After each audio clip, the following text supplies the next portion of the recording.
అన్యాయం జరిగిన విషయం నేను ఫ్యాక్ట్స్ అండ్ ఫిగర్స్ మ్యాప్ ద్వారా మీ అందరికీ కూడా శాసనసభకి తెలంగాణ ప్రజానీకాన్ని తెలియజేసుకున్నారు. ఇప్పుడు మనం పోతిరెడ్డిపాడు హెడ్ రెగ్యులేటర్ని చూద్దాం.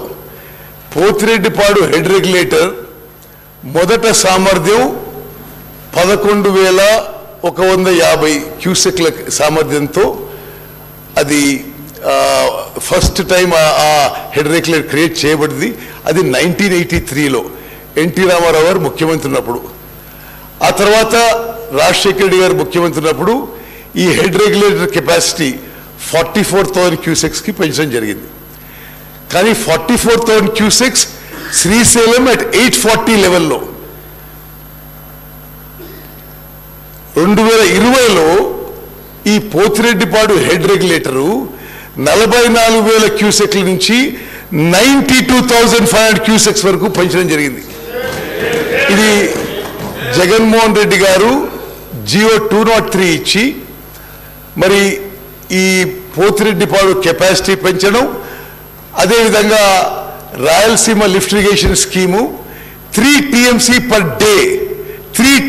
పర్ డే కెపాసిటీతో ఆ జియో 203తో తెలంగాణకి గ్రావిటీ ద్వారా రావాల్సిన నీళ్లు ఇల్లీగల్గా ఆంధ్ర రాష్ట్రం గత ప్రభుత్వం ఉన్నప్పుడు గత పాలకుల మరి ఐదర్ సైలెంట్ అప్రూవల్తో ఈ Pothireddypadu expansion to 92,500 and Rayalaseema lift irrigation scheme 3 TMC per day. ఇది నేను ఫర్దర్ డీటెయిల్స్ తర్వాత వస్తాను. అదేవిధంగా గత 10 ఏళ్లుగా ఇక్కడ Rayalaseema lift irrigation scheme 3 TMC per day గత ప్రభుత్వం ఉన్నప్పుడే నిర్మాణం మొదలైంది. అదేవిధంగా ఈ 92,500 క్యూసెక్స్కి సామర్థ్యం పెంచడం కూడా గత ప్రభుత్వం ఉన్నప్పుడే జరిగింది. అదేవిధంగా మూచిపరి దగ్గర అక్కడ గత ప్రభుత్వం ఉన్నప్పుడు మూచిపరి దగ్గర 6,500కి కెపాసిటీ పెంచారు. మరి కేసీ కెనాల్కి మరో 1000 క్యూసెక్ తీసుకుపోవడం. అదేవిధంగా మల్యాల దగ్గర